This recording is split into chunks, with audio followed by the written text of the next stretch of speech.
Hello, welcome to N9 media. కవిత్వం అంటే ఏం గుర్తొస్తుంది మనకి? 10th క్లాస్లోనో ఇంటర్మీడియట్లోనో మన ప్రేయసికో ప్రియుడికో రాయించుకుంటాం. ఎవరైతే బాగా రాస్తారో వాళ్ళతో మనకు అంతే గుర్తొస్తుంది, ఒకవేళ ఎవరైనా అడిగినా కూడా. కానీ కొందరిని కదిలిస్తే కవిత్వం అంటే ఏంటి అంటే వాళ్ళు అది జీవితాన్ని వడపోయడం అనో, లేకపోతే జీవితమే కవిత్వం అనో, ఇంకా క్లిష్టమైన నిర్వచనాలు అనేవి చెప్తూ ఉంటారు. కానీ ప్రస్తుత రోజుల్లో అయితే కవులు, కళాకారులు, కవిత్వము, సాహిత్యము అంటే మనలో చాలామందికి ఇంకా పూర్తిగా తెలీదు. సో ఈరోజు ఆ సాహిత్యం అంటే ఏంటి, అసలు కవిత్వం అంటే ఏంటి, ఎందుకు మనకి కవిత్వం చాలా దూరం అయిపోయింది వంటి విషయాలన్నీ కూడా డిస్కస్ చేద్దాం. మనతో ఒక ప్రత్యేకమైన అతిథి ఉన్నారు, అన్వర్ గారు. ప్రముఖ కవి, రచయిత, కథకుడు. సో వారితో మాట్లాడి అసలేంటి ఈ కథా కమామిషు ఏంటి, కవిత్వానికి సంబంధించి అవన్నీ కనుక్కుందాం. హలో సార్, బాగున్నారా సార్? సో చాలా విషయాలు కవిత్వం గురించి మాట్లాడుకోవాలని ఇట్లా మీ దగ్గరకు వచ్చాము. కాకపోతే ఫస్ట్ బేసిక్ పాయింట్ తోటే స్టార్ట్ చేద్దాం మనం. అసలు ఇన్ అ నోట్ కవిత్వం అంటే ఏంటి? Right. N9 YouTube channel media వారికి హృదయపూర్వక సలాంలు. అలాగే ఇంటర్వ్యూ చేస్తున్న మీకు, వీక్షిస్తున్న ప్రేక్షకులందరికీ హృదయపూర్వక సలాంలు. జై భీమ్, జై ఇన్సాన్. కవిత్వం కావాలి కవిత్వం అని చెప్పి ఒక అద్భుతమైనటువంటి కవిత ఉంది, త్రిపురనేని శ్రీనివాస్ రాశాడు. అంటే సాధారణంగా కవుల గురించి మనం చెప్తూ ఉంటాం. అంటే నువ్వు రాసిన అక్షరాలు తీరగానే, నువ్వు రాసిన వాక్యం లెక్కనే, నువ్వు రాసిన కవిత్వం లెక్కనే నువ్వు బతకాలి అని చెప్పి. అలా బతికే ప్రయత్నం మరి ప్రస్తుత వర్తమాన కాలంలో సాధ్యమవుతుందా? చాలామంది కవులు అంటే ప్రజల్ని, కవిత్వాన్ని, సాహిత్యాన్ని తమ వెంట తీసుకువెళ్ళారు. వెంట తీసుకువెళ్ళడం, మమేకం కావడం, ప్రజల్ని చైతన్యం చేయడం, ప్రజల్ని ఉద్యమాల బాట పట్టించడం. కవిత్వం నిజంగానే కొందరికి పోరాటం. కవిత్వం నిజంగానే మీరు అన్నట్టు ఒక ఊపిరి. ఇవాళ కవిత్వం రాయకపోతే ప్రాణం పోతుంది అన్నంత ఊపిరితోటి రోజు కవిత్వమై పలవరించిన వాళ్ళు, కలవరించిన వాళ్ళు చాలామంది ఉన్నారు. అంటే కవిత్వం బహుశా రక్త స్పృహగా శరీరంలో, అంటే ఒక ఉద్యమం కావచ్చు, పోరాటం కావచ్చు, వాళ్ళు అనుకున్న ఒక సిద్ధాంతం కావచ్చు, అన్నింటికంటే మించి ఒక అద్భుతమైనటువంటి స్నేహం కావచ్చు. అంటే ప్రామిస్ చేయడం. మనం జనరల్గా వకాల్తా అని చెప్పి, అంటే ప్రజలకు ప్రభుత్వానికి, లేదా ప్రజలకు అధికారులకు, లేదా సఫర్ అవుతున్నటువంటి, అన్యాయం అవుతున్నా, అత్యాచారాలు కాబడుతున్నా, హత్యలు కాబడుతున్నా, లేదా మూగపోయినటువంటి గొంతుల పక్షాన మాట్లాడే ఒక వకాల్తా, ఒక అడ్వకేసీ అని అంటాం. అది కవిత్వం. అంటే కవిత్వం ఒక భాష, అద్భుతమైనటువంటి భాష, అద్భుతమైనటువంటి వాక్యం, అద్భుతమైనటువంటి ఒక పదం. దానికి రైతు గురించి రాస్తే రైతు పాదాల మట్టిని ఆ వాక్యానికి పూయడం.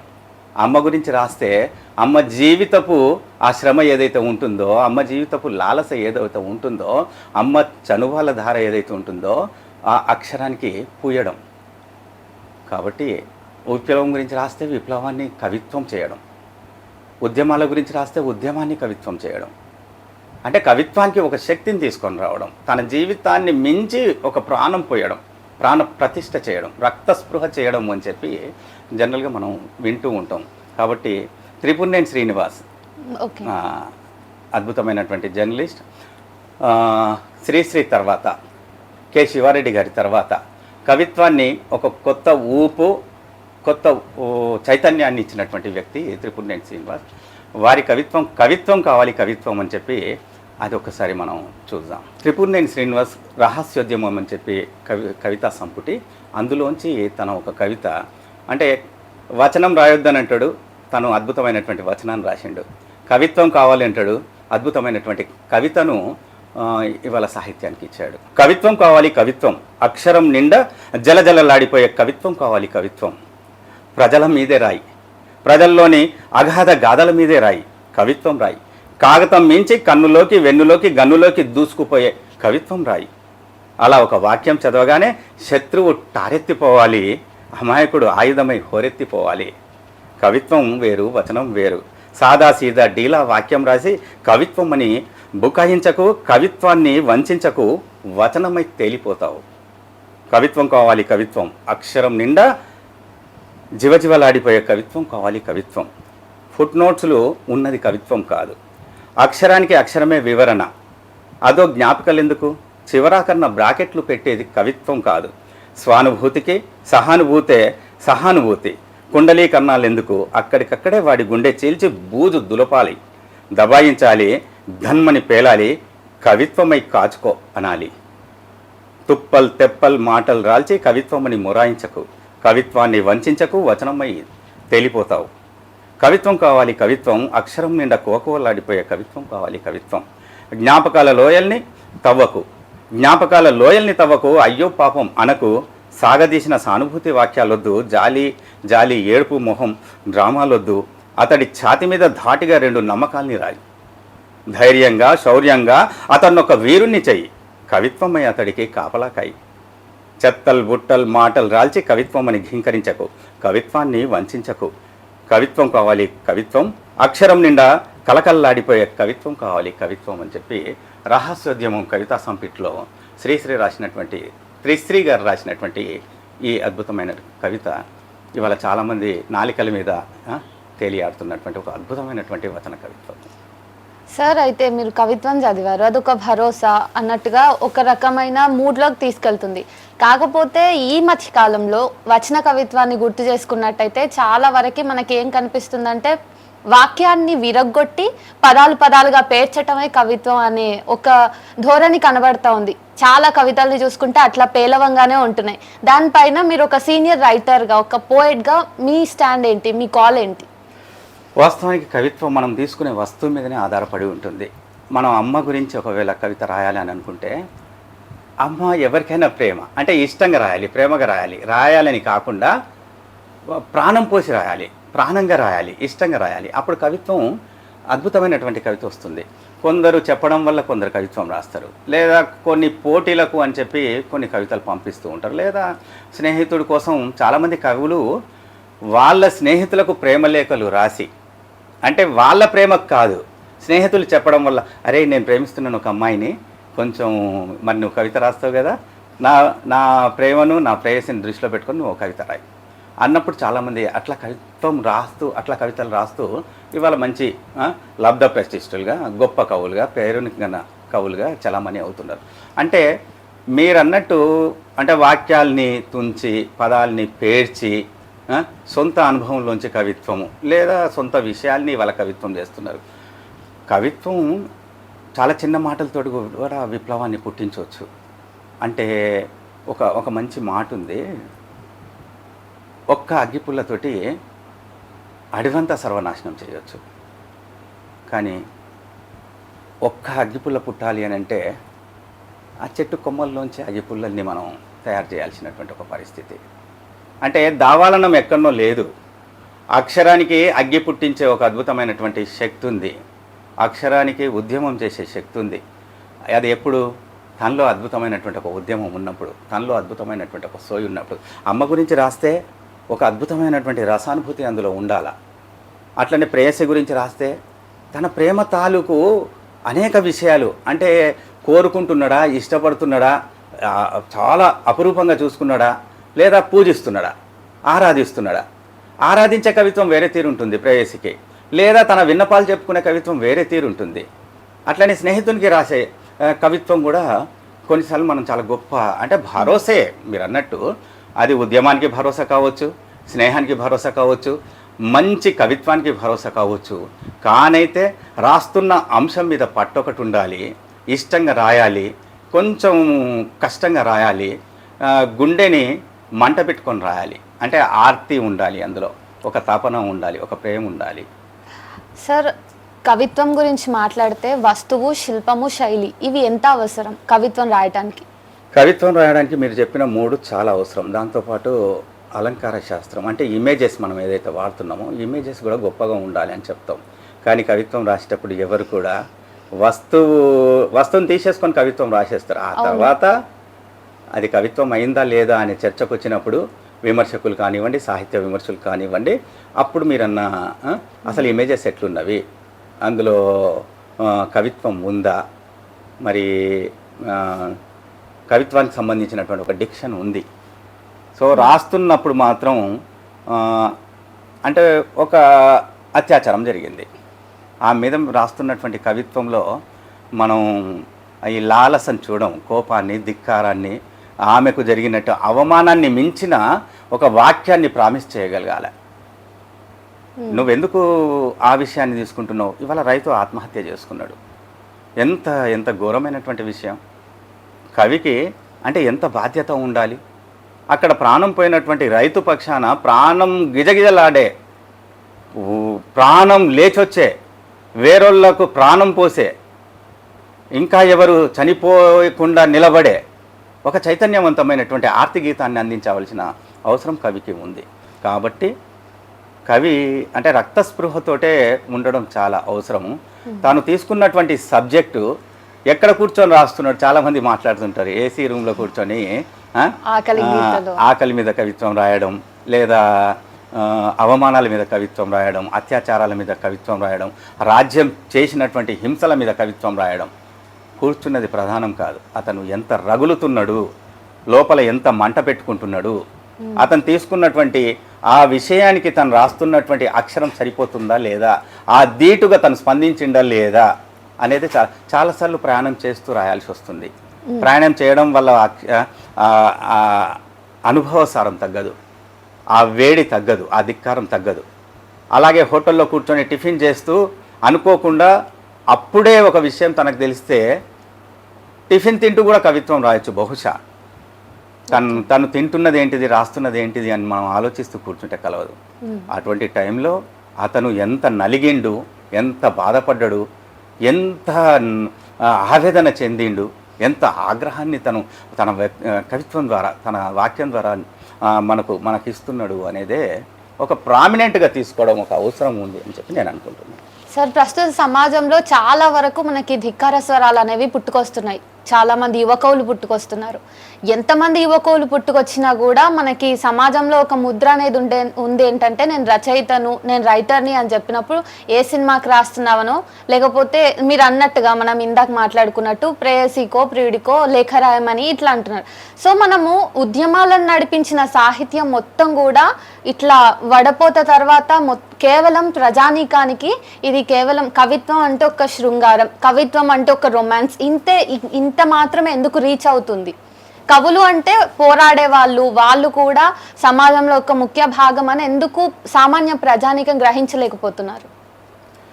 అంటే కవుల యొక్క బిహేవియర్ అంటే ప్రవర్తన కావచ్చు, వ్యక్తిత్వం కావచ్చు, అది కూడా రకరకాలుగా ఉంటుంది. ఇప్పుడు మనం శ్రీశ్రీని తీసుకుంటే శ్రీశ్రీ ప్రస్తావన దగ్గర నుంచి మొదలు పెడితే మహాప్రస్థానాన్ని రాశాడు శ్రీశ్రీ.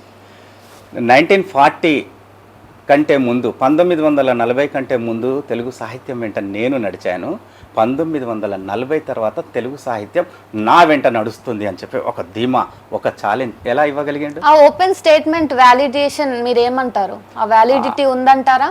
వ్యాలిడిటీ అని అంటే మనం ఇవాళ అనేక వాదాల మధ్య ఉన్నాం, అనేక కవిత్వాల మధ్య. కవిత్వం కూడా, కవిత్వం అంటే ఏ కవిత్వం అంటున్నారు? అంటే అభ్యుదయ కవిత్వమా, విప్లవ కవిత్వమా, భావ కవిత్వమా, అనుభవ కవిత్వమా, దళిత కవిత్వమా, మైనార్టీ కవిత్వమా, లేదు మహిళల స్త్రీవాద కవిత్వమా? ఇలా కవిత్వం ఏమైంది? పాయలుగా అంటే ఒక సముద్రం లాంటి అద్భుతమైనటువంటి సాహిత్యం, ఒక సముద్రంలాగా ఘోషించాల్సిన, ఘింకించాల్సిన, అద్భుతంగా రహస్యాల్ని నిండా నిబిడీకృతం చేసుకున్నటువంటి ఒక కవిత్వము ఇవాళ పాయలుగా విడిపోయి ఒక్కొక్కరు పాయలుగానే చూస్తున్నారు. అంటే మీరు ముస్లింవాద కవ్యా, మీరు దళితవాద కవ్యా, మీరు స్త్రీవాద కవ్యా అని చెప్పి ఒక మూలకు కార్నర్ చేస్తున్నారు. స్త్రీవాద కవిత్వం రాసినా కూడా ఆమె తన జీవితంలోని అనేక అనుభవాల్ని రాస్తుంది. తను చూసిన, తను విన్న, తను అనుభవించిన అనేక విషయాల్ని ఇవాళ స్త్రీవాదులు తెలుగు సాహిత్యంలో అద్భుతమైనటువంటి కవిత్వాన్ని రాశారు. మనం చదివితే నిజంగానే మానవ హక్కుల గురించి మనకు చాలా తెలియదు.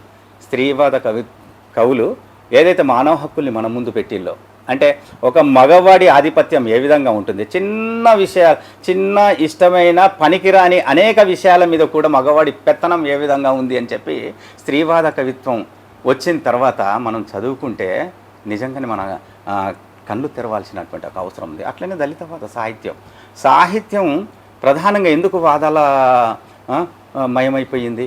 వాదాలు ఎందుకు వచ్చాయి? అభ్యుదయ కవిత్వం అన్నాం, కృష్ణశాస్త్రిని అందరం చదువుకున్నాం.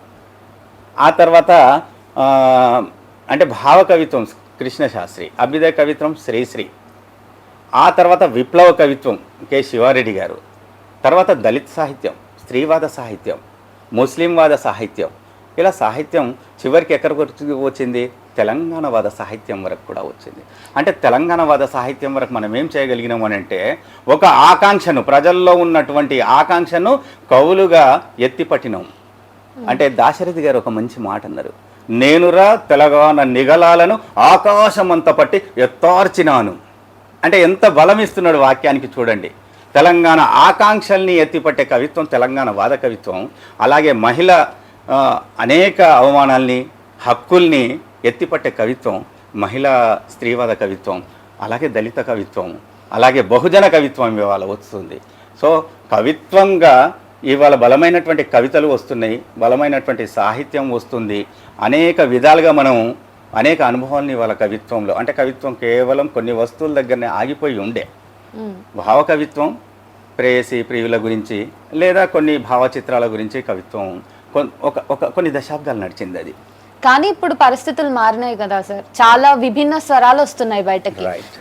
ఎంత ఎక్కువ వస్తున్నప్పటికీ కూడా అంత ఎక్కువ స్వరాలు జనాల దాకా ఎందుకు చేరట్లేదు?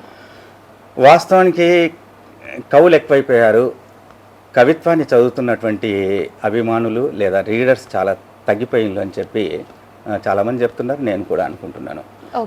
ప్లస్ కవులు చాలామంది పుట్టుకొచ్చారు. అప్పుడు కవులు కొందరే ఉండేవాళ్ళు. అంటే ఏ విషయమైనా కవులు మాట్లాడాలి. అంటే అనధికార శాసనకర్తలు అన్నాం. కవికి తనంతట తాను ఒక స్టేటస్ను ఆపాదించుకోగలగాలి. ఇప్పుడు గుర్రం జాషువా గారి కవిత్వాన్ని మనం చూస్తే ఒక విశ్వనరుడిగా ఆయన ప్రస్తావన గబ్బిలం దగ్గర నుంచి మొదలు పెడితే, ఫిరదౌసి అని చెప్పి అద్భుతమైనటువంటి ప్రేమకావ్యం దగ్గర నుంచి మొదలు పెడితే, ముంతాజ్ మహల్ దగ్గర నుంచి మొదలు పెడితే అద్భుతమైనటువంటి విశ్వనరుడిని కాంక్షించే ఒక అద్భుతమైనటువంటి కవిత్వాన్ని తను ప్రామిస్ చేయగలిగాడు. అరే కవి అంటే మహాకవి అంటే గుర్రం జాషువా లెక్క ఉండాలి, కవి అంటే శ్రీశ్రీ లాగా ఉండాలి, ఇవాళ కవి అంటే కె శివారెడ్డి లాగా ఉండాలి. అంటే ఒక స్టేటస్ మెయింటైన్ చేయగలగాలి. తాను ఒక ప్రామినెంట్ కవిత్వాన్ని ఇచ్చే అవకాశం ఉంటుంది. అంటే అనేక పాత్ర ఇవాళ సమాజంలో కవులు అనేక పాత్రలు పోషించాల్సి వస్తుంది. అతను ఉద్యోగి అయితే ఉద్యోగం చేసుకోవాలి, అతని ఇంట్లో ఒక నాన్న, ఇంట్లో ఒక కొడుకు, సమాజంలో ఒక అనేక రకాల పాత్రలు, వాటితో పాటు కవి పాత్ర. ముందు తరాలు ఉన్న వాళ్ళు కేవలం కవిత్వం రాసేవాళ్ళు. కథలు రాస్తే కథలు రాయడం, నవలలు రాస్తే నవలలు రాయడం, సాహిత్యం రాస్తే సాహిత్యం రాసేవాళ్ళు. వాళ్ళు ఆ విధంగా చలామణి అయిన్లు, వాటి మీద కూడా అద్భుతంగా బతకగలిగిన వాళ్ళకు అంటే అప్పుడు నజరాలను ఉండేవి, లేదా ప్రేక్షకుల నుంచి అనేక విధాల పారితోషికాలు ఉండేవి. చివరికి ప్రభుత్వ కవులు కూడా ఉండేవాళ్ళు.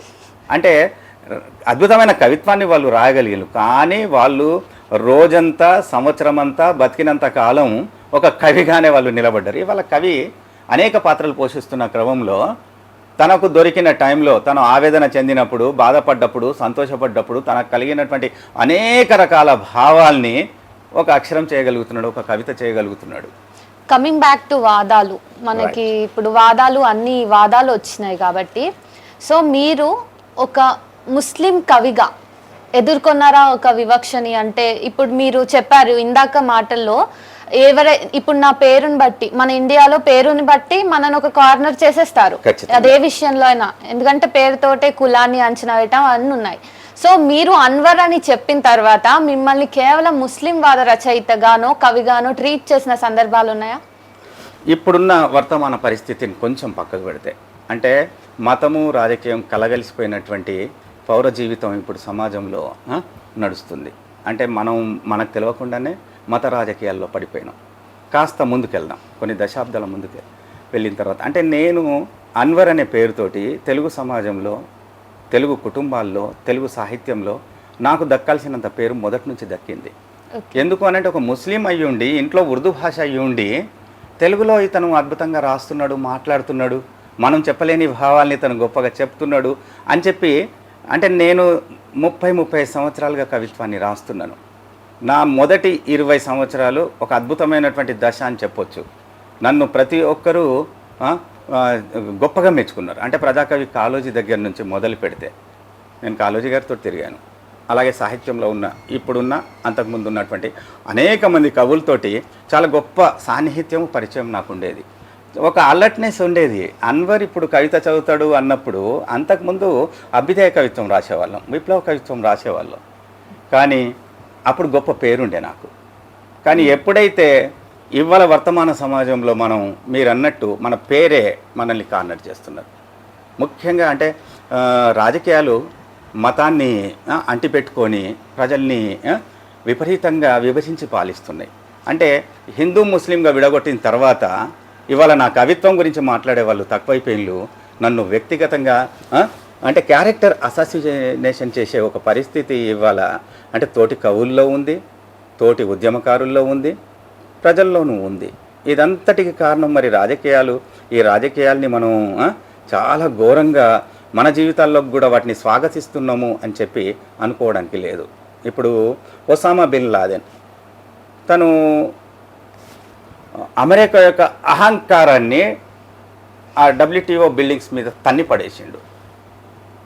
ఎప్పుడైతే అక్కడ అమెరికాలో ఒసామా బిన్ లాదెన్ WTO టవర్స్ని విమానంతో గుద్ది పడేశాడో, ఎక్కడో ఉన్న వరంగల్లో నన్ను పట్టుకొని అడగడం, ఒసామా బిన్ను నన్ను ఒక లింకప్ చేయడం. ఎక్కడి ఒసామా బిన్ లాదెన్ గురించి ముఖ్యంగా తతిమా ప్రజలు, ముఖ్యంగా రాజకీయాల్లో ఉన్న వాళ్ళు మాట్లాడితే కానీ మనకు అర్థం కాదు.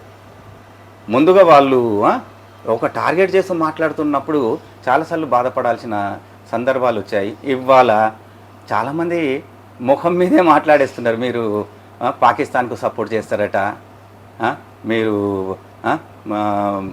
భారత్ మాతాకి జై అని చెప్పి అన్నారట, లేకపోతే మీకు భారతదేశం మీద చాలా కోపం ఉంటుందట, ఇలాంటి, లేదా మీరు తీవ్రవాదులు అని చెప్పి ఇలాంటి రకరకాల మాటలతోటి చాలా సాధారణంగా మన ముఖం మీదనే వాళ్ళు మనల్ని పొడి చేస్తున్నారు.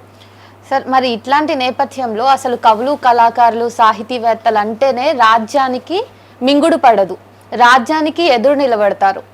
సో మీరు లిటరలీ మీరు ప్రతిపక్షము అంటే మీరు ప్రజాపక్షం పేరుతోటి. సో మరి అట్లాంటి మీరు ఇంత జరుగుతుంది, రాజకీయ పరంగా రాజ్యం మీ పైన వేస్తున్న మచ్చలకు ఎందుకు ఎదురు నిలబడలేకపోతున్నారు? మీరెందుకు ఇంకా భయపడుతున్నారు? మీరు అంటే కవి సమాజం మొత్తం. రైట్. అంటే వాస్తవానికి మీరు అన్నట్టు కవుల్లో చాలా రకాలు ఉన్నారు. అంటే ధిక్కారాన్ని లేదా నిరంతరం ప్రశ్నించే కవులు చాలామంది ఉన్నారు. ఇవాళ గత 10 ఏళ్ల పాలనలో మనం చూస్తున్నది ఏంటి?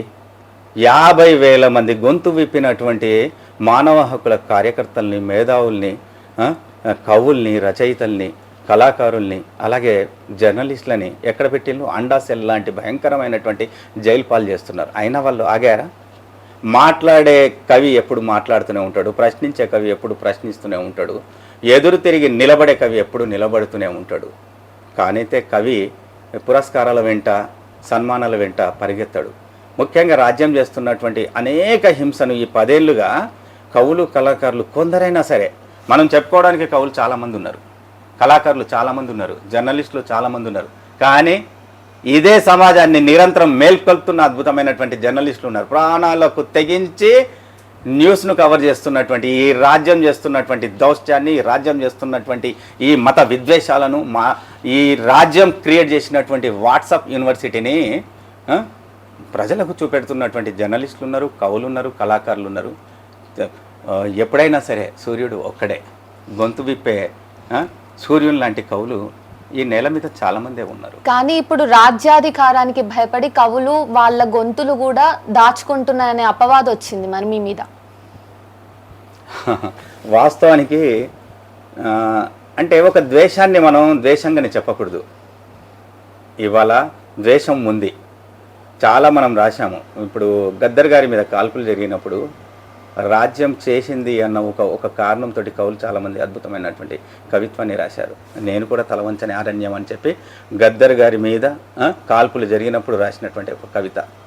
ఆ తర్వాత ఎన్కౌంటర్ సాక్ష్యం అని చెప్పి రాజ్యం ఇంట్లో పన్నటువంటి యువకులను, ముఖ్యంగా నక్సలైట్ ఉద్యమంతో, పీపుల్స్ వార్ ఉద్యమంతో కూడా సంబంధం లేని అనేక మందిని ఇంట్లో పన్న వాళ్ళని కూడా తీసుకొని వెళ్ళి కాల్చిన సందర్భాల్లో కవిత్వం రాసిన సందర్భం ఉంది. గద్దర్ గారి గురించి మాట్లాడుకుంటూ కవిత్వం రాశానన్నారు కదా, ఒకసారి వినిపిస్తారా? ఇది నా మొదటి కవిత సంపుటి తలవంచని అరణ్యం. ప్రజాకవి కాళోజీ గారు ఈ కవితా సంపుటిని ఆవిష్కరణ చేశారు. తలవంచని అరణ్యం గద్దర్ మీద కాల్పులు జరిగినప్పుడు ఆ టైటిల్ తోటి నేను కవిత రాసిన. ఓకే. టైటిల్ తలవంచని అరణ్యం. రాజ్యం సమాజాన్ని అగ్గిరాజేసినప్పుడు, బతుకును బతుకు శ్వాస పాటను నిర్బంధించినప్పుడు, నిషేధించినప్పుడు, పాటను నాదంగా నినాదంగా ప్రజల వేదంగా మృత్యువును మీటి మరణాన్ని జోకొట్టే గాయకుడు ఆవేశించి ఆక్రోశించి ఆకలితో సగం చచ్చి బాధ రాపిడిలోంచి తూట్లుపడ్డ గుండెల్లోంచి ఎర్రబడ్డ చూపుల్లోంచి ఒక చిరునవ్వుని గుండెకోతని పాటగా పాడతాడు. పల్లవై చరణమై జనగీతమై పాట చిరునామా అవుతాడు. పాట నిషేధాల ఆనకట్టల్ని తెంపే ప్రవాహం, అంతరంగ తరంగాల ఆవేశపు జల్లు, గుండె కింది చెరువు. పాట విత్తుల జనం గుండెల్లో దిగి గొంతుల్లో నాని మొక్కై చెట్టై చిగుళ్ళు చిగుళ్ళుగా దారి దిక్కు దీక్ష మొక్కు మోక్షంగా పాట గుండెల్లోంచి విచ్చుకొని గుచ్చుకునే బాకు. పాట బహిరంగోపన్యాసం. పెదాల్లో పూచిన ఎర్ర పువ్వు. పాట బహిరంగోపన్యాసం. చెమట చుక్కై రాలే మట్టిబెడ్డ. పాట పల్లె వల్లవేసే పదం. ఊర్లు నగరాల్ని జత్తకట్టే డప్పుదరువు. మరిగే రక్తం పల్లవించే స్వరం. కొట్టినా చీల్చినా నరికినా పోగులు పెట్టినా, కొట్టినా చీల్చినా నరికినా పోగులు పెట్టినా, సుడులు సుడులుగా స్మృతులు స్మృతులుగా ఎగసి పడుతూ మొలకెత్తే విశ్వాసం.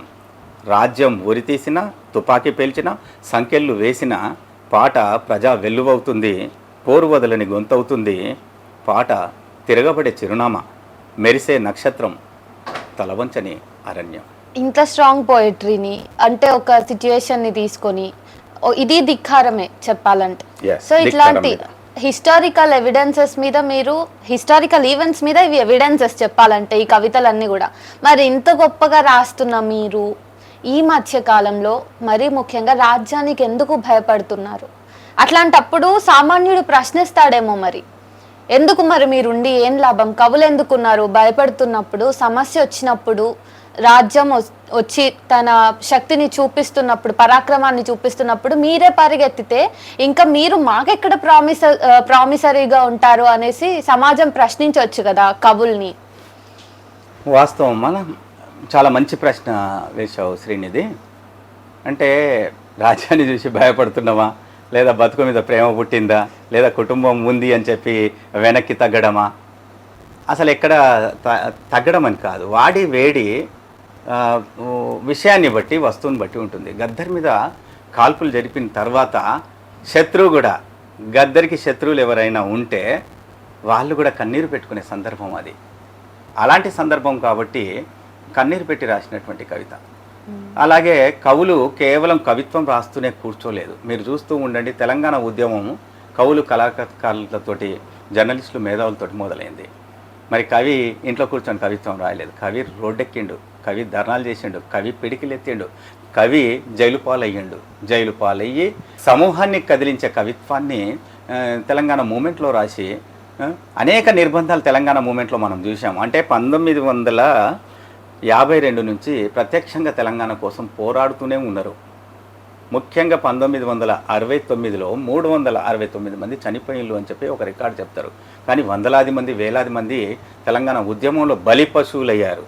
అంటే నిరంతరం ఒక పోరాటం నడుస్తూనే ఉంది. ఎప్పుడు కూడా కవులు ఈ తెలంగాణ నేల మీద నడుస్తున్నటువంటి అనేక ఉద్యమాలకు ప్రాణం పోస్తూ తమ అక్షరాన్ని రాస్తూ నిలబడ్డ కవుల్ని మనం చాలామందిని చూస్తాం. ఇప్పుడు దాశరథి గారు అలాగే నిలబడ్డారు. జైలు దాశరథిని కవిత్వం రాసినందుకు అప్పుడున్నటువంటి రాజ్యానికి వ్యతిరేకంగా, అంటే ఆంధ్ర రాజ్యం వద్దు మనకు, విశాలాంధ్ర వద్దు, తెలంగాణ ముద్దు అని చెప్పి ఆయన ప్రత్యక్షంగా పోరాటాల్లోకి దిగిన తర్వాత అతన్ని తీసుకొని పోయి జైల్లో పెట్టారు. జైలు గోడల మీద కూడా నా తెలంగాణ కోటి రతనాల వీణ అని చెప్పి అద్భుతమైనటువంటి కవిత్వాన్ని జైల్లో కూడా రాశాడు కదా. అంటే ఆ వారసత్వం మనది. అలాగే కాళోజీ, ప్రజాకవి కాళోజీ గారు తను గొడవ చేశాడు. తన 60 సంవత్సరాల కవిత్వం మొత్తము ప్రజల గురించి మాట్లాడడమే, ప్రజల గురించి నిలబడి రాయడమే. అతను కూర్చొని రోజుల కొద్దీ రాసిన కవిత్వం కాదు, ఆశువుగా రాసిన అద్భుతమైన కవిత్వం మనం కాళోజీ గారి నా గొడవలో చూద్దాం. అంటే ఎందుకో నా హృదిని ఇన్ని ఆవేదనలు దారి చూపగలేను, ఎందుకో నా హృదిని ఇన్ని ఆవేదనలు అని చెప్పి చాలా చాలా ప్రతి కవిత ఒక పోరాట రూపమే కాళోజీ గారిది. అక్కడి నుంచి వచ్చినటువంటి వారసత్వమైనటువంటి అంటే నేను కావచ్చు, నా సీనియర్ కవులు కావచ్చు, తెలంగాణ నేల మీద ముఖ్యంగా తెలంగాణ ఉద్యమం నడుస్తున్నప్పుడు నేను కవిత్వం రాశాను, ఉద్యమంలో పాల్గొన్నాను, అనేక పోరాటాలు చేశాను, ప్రజా సమూహాల్లోకి వెళ్ళాను, అనేక ధర్నాలు చేస్తున్న దగ్గర నేను ఉన్నాను, రోడ్డు మీద నిలబడ్డాను, రైళ్ళకు అడ్డంగా నిలబడ్డాను ప్రజలతో పాటుగా. అంటే తెలంగాణ ఒక్కరం అని చెప్పుకోవడానికి లేదు, ప్రతి ఒక్కరం మనం ఇవ్వాలి. అంటే పుట్టిన పిల్లల దగ్గర నుంచి వాళ్ళ తల్లుల సంఖ్యల్లో నిలబడి పిడికిలెత్తినటువంటి తెలంగాణ ఉద్యమం, అలాంటి అద్భుతమైనటువంటి ఉద్యమంలో మరి నేను కవిగా సవాలని చెప్పి కూడా రాశాను. అనేక బహిరంగ సభల్లో తెలంగాణలో జరిగినటువంటి ఉద్యమాల్ని నేను రికార్డ్ చేశాను. వరంగల్ జిల్లాలో ఇంతకుముందు మనం చెప్పుకున్నాం 1969లో 369 మంది చనిపోయారని చెప్పి ఒక మాట అనుకున్నాం. మరి వరంగల్ నుంచి ఎంతమంది చనిపోయారని చెప్పి నేను ప్రొఫెసర్ జయశంకర్ గారిని, ప్రొఫెసర్ బుర్రారాములు సార్ని అడిగాను. అడిగితే వాళ్ళు సరిగ్గా వరంగల్ నుంచి పేర్లు గుర్తులేవు అని చెప్పారు. అంటే 1969లో గూర్ఖా పోలీసుల చేతిలో వరంగల్ నుంచి 8 మంది చనిపోవడం జరిగింది. ముఖ్యంగా ఇవాళ జూన్ 2వ తారీఖు నాడు మనకు తెలంగాణ ఆవిర్భావ దినోత్సవం జరుపుకుంటున్నాం. ఆ రోజు ఏం జరిగిందో తెలుసా? అసలు వరంగల్ చౌరస్తా నడి బొడ్డు మీద పోస్ట్ ఆఫీస్కు ఎదురుగా గూర్ఖా పోలీసులు, అంటే అప్పుడు నేపాల్ పోలీసులు, గూర్ఖా పోలీసులు ఉండేవాళ్ళు 1969లో. ఆ పోలీసుల కాల్పుల్లో జూన్ 2వ తారీఖు నాడు 2 అమరవీరులు అయ్యారు, షహీద్ షేక్ ఫకీర్ అలాగే చుంచు చంద్రమౌళి అని చెప్పి. అంటే మనకు జూన్ 2వ తారీఖు నాడు తెలంగాణ ఆవిర్భావం జరిగింది అని అంటే ఆ రోజు బలిదానాలు, అనేక బలిదానాల సాక్షిగా జరిగినటువంటి ఆవిర్భావం మనది, రక్త తర్పణ జరిగినటువంటి రోజు అది. కాబట్టి రక్త తర్పణలోంచి మనకు అద్భుతమైనటువంటి ఒక స్వాతంత్ర్యం, ఒక స్వేచ్ఛ, మన ఆకాంక్షలకు నిలువెత్తు రూపమైనటువంటి మన తెలంగాణ రాష్ట్రం మాత్రం మనం ఏర్పాటు చేసుకోవడం జరిగింది అమరవీరుల సాక్షిగా. మరి ఇంతటి ప్రతిఘటన ఉన్న మన ఒరవడిలో ఇప్పుడు కవులు అనేసరికి ఒక పెద్ద క్వశ్చన్ మార్క్ వస్తుంది జనాల దృష్టిలో. ఈ నేపథ్యంలో మీరు కవి అంటే ఎవరని చెప్తారు? కవికి ఉండవలసిన సామాజిక బాధ్యత ఏంటి? త్యాగదనుల బలిదానంతో తడిసినది మాగాణం, త్యాగదనుల బలిదానంతో తడిసినది మాగాణం, వీరుల నెత్తురు పంట వేగుచుక్క తెలంగాణము అని చెప్పి తెలంగాణ ఉద్యమంలో నిలబడి మాట్లాడినాం మేము. తెలంగాణ ఉద్యమం నడుస్తున్నప్పుడు అన్నీ ఉన్నాయి అని చెప్పి ఒక కవిత రాశాను నేను. తెలంగాణలో ఆయుధాలు కరువైనయా? తెలంగాణ 10 జిల్లాలు రాళ్లగుట్టలు, కంప పొరకలు, మట్టి దుబ్బలు, రాళ్ళు పట్టుండ్రి, కంప పొరకతో ఎదురెళ్ళండి, దోసిళ్ళ నిండా దుబ్బపట్టి నిలబడుండ్రి. కొడవలి, సుత్తె, రంపం, గడ్డపార, పార, ప్రతి రైతు ఇంట్లో ఆయుధాలే. కొడవలి, సుత్తె, రంపం, గడ్డపార, పార, ప్రతి రైతు ఇంట్లో ఆయుధాలే. కూలోళ్ళు, పనోళ్ళు, చేతి పని కళాకారులు అందరి చేతిలో ఆయుధాలే. అన్నీ ఉన్నాయి తెలంగాణలో. మరి గుండె ధైర్యం? తెలంగాణలో ఒర్రెనోరు, పొగరు, విర్రవీగడం, ఉరుకురికి తన్నడము, లడాయి చేసుడు ఏడ సచ్చినయో ఏందో, ఏడ కూడా చూద్దామన్న కనబడతలే. కట్టెసాములు ఏమైంలో, కత్తిసాములు ఏమైంలో, బాణాలేసేటోళ్ళు, వలలేసేటోళ్ళు, వడిసెల ఇసిరేటోళ్ళు, షికారు చేసేటోళ్ళు ఏమైంలో. 10 మందిలో పాము సావదు కానీ దమ్మున్న 4 తొడకొట్టి బుసకొట్టి పగపట్టి నిలబడుండ్రి. చార్మినార్ ఎవరిని బలిత్తదో చూడబట్టింది. గోల్కొండలో ఒక్కరిని బొందపెట్టకపోతిరి. హుస్సేన్ సాగర్లో ఒక్క శవమన్న తేల్తలేదు.